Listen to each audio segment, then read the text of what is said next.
go ahead and take out the chapter 12, section 2 reading notes that you that you started in or you did in class today. Hopefully finished in class today. It has some things on the right hand side about political changes, social changes, economic changes. We're going to use this right hand side for your notes on presidential reconstruction, and then you'll have radical congressional reconstruction in your chapter 12, section 3 notes. So you'll have all your textbook notes on the left, and then all the class notes on the right, and all the a couple of the activities that you'll have access to either on Google Docs or in the sheet that we'll look at on Friday and into Monday.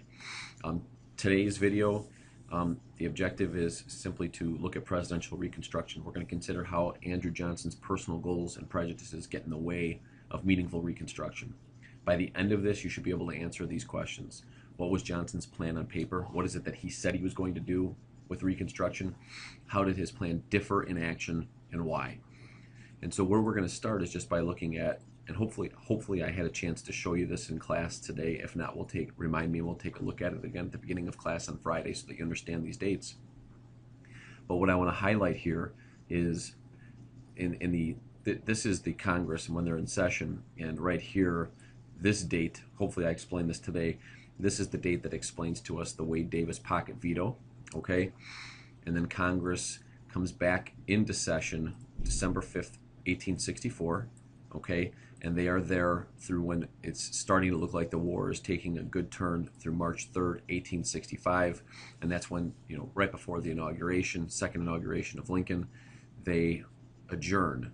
And you'll see that one of the things that they did when they adjourn is they are not scheduled to come back until December 4th of 1865.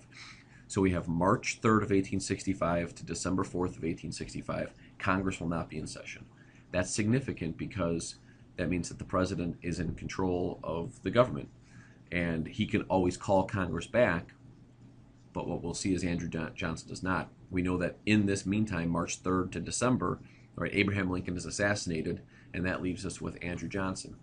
And in May of 1865, Andrew Johnson begins leading Reconstruction, and we call this presidential Reconstruction. So here's his plan on paper. Johnson's presidential proclamations. He's going to issue a couple of presidential proclamations that are meant to steer Reconstruction. Where I would start is that Johnson had the goal of having Reconstruction complete before Congress came back into session. So before December 4th, 1865, Andrew Johnson wants to have this whole thing done. Where he starts is similar to what Lincoln had said. He understands that he's going to have to create a population in the South of voters and office holders, and so he offers this presidential proclamation on pardon and amnesty. And essentially he's going to offer pardons if an oath was taken, just like Lincoln. He, however, adds some exclusions. He says that if you were a Confederate government official, you're not eligible. If you were a military officer, if you gave orders, you're not eligible. And if you were a Southerner that held more than $20,000 in property, you're not eligible. And so what Johnson was saying was that he was being very specific. Not every Southerner gets to come back. There are some Southerners who canceled their citizenship, is what he said on paper. And these are the list of people that he said did so. Radicals at home, the radical Republicans who believe in punishment, they see some punishment here. Right? There are some Southerners being held accountable for what they did. The next step on paper for Johnson was, how do we get states back? What's the future of states? And his process was going to be kind of similar to what we know in the territorial process. He was going to appoint what he called a Reconstruction governor, and that person was going to be in charge of overseeing the process.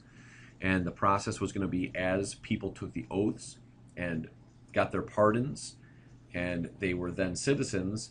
Once there was a majority of eligible pre-war voters, they could then hold an election, elect a new state legislature, a new state constitutional convention would be held, and in that new state constitutional convention, Johnson said in his proclamation, 3 things had to be done.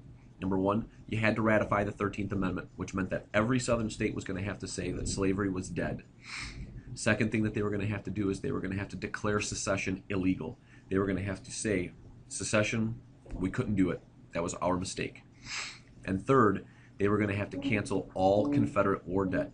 So if you had a white rich white Southerner who had invested in the Confederacy, they weren't going to get their money back. Right? They backed the wrong horse. In this, the radicals see some punishment, kind of like this. And so Johnson, after May, sets about implementing this plan.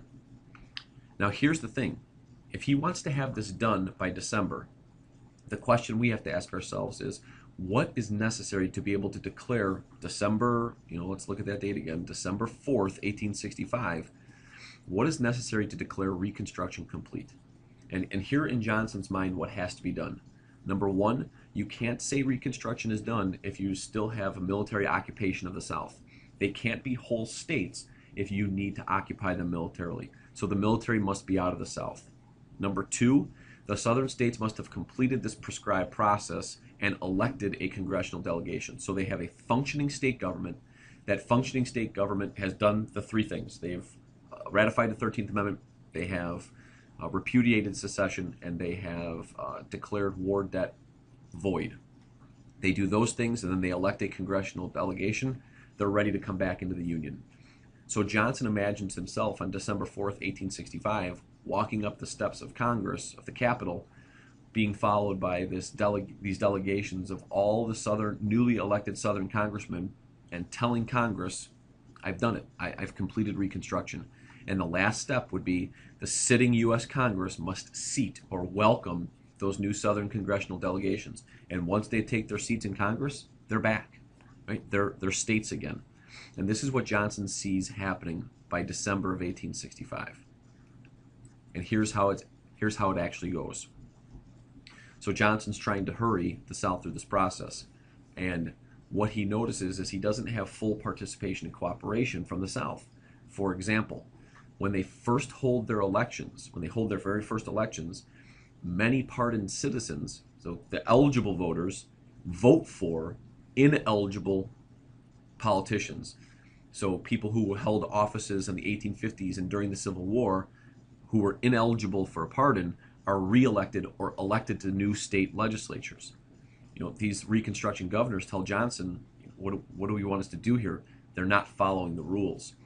And his simple theory is this: if you need a pardon to hold office, and they are electing people that don't hold pardons, I have to pardon them. And so he just starts pardoning all these people that weren't even really eligible for pardons. Now imagine what the radicals think when they start to hear about this. The Southern states start to rewrite their constitutions. Now, what they do, no doubt, they ratify the 13th Amendment. They understand that slavery is dead, but they're kind of hesitant on those other demands. Several of the states refuse to say secession is impossible. Several states refuse to cancel the war debts. Despite this, Johnson was gradually withdrawing the military, which was a problem because that's the only trump card he had down there. It's the only force that he could have to say, no, you have to do things my way. Southern states then, now they have these new elected state legislatures, now they start to write new laws. And what they start to write are things called black codes, which are laws that are race specific, and they are implemented to institute an almost slave-like system in the South.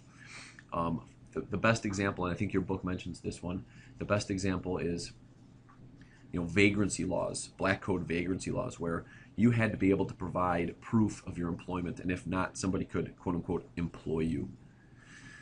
Johnson just ignores these. Then the Southern states elect congressional delegations. And Johnson fully expects, as he's nearing December of 1865, that this process is complete and that he did it. He's got functioning Southern state governments, even though they aren't really what the radicals would like to see.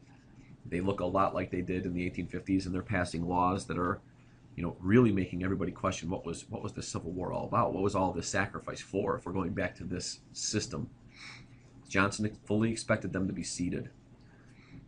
And so the showdown that we're going to move into tomorrow night or over the weekend is what happens when Congress gets back. When Johnson says, hey, I have these congressional delegations, will you please seat them and Reconstruction can be complete? How committed to their cause are the radical Republicans? How much can they take on what the president had done? How long will it take to do that? Because now you're talking about a period of about 9 months after the Civil War where the Southerners have not been punished. In fact, they've been rewarded for not following the rules. There's no military presence in the South, and they have functioning state governments that are being allowed to do whatever they want to do with their former slaves. And Johnson does nothing for the freedmen. And so what I hope you are able to answer after viewing this and maybe going back and reviewing the PowerPoint if you need to is, Andrew Johnson's plan on paper looked punitive. The radicals kind of liked it.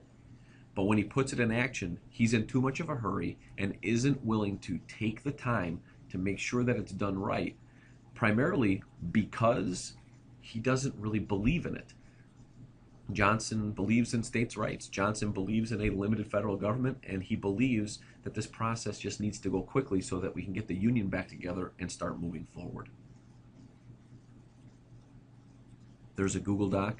Be sure that you go do that.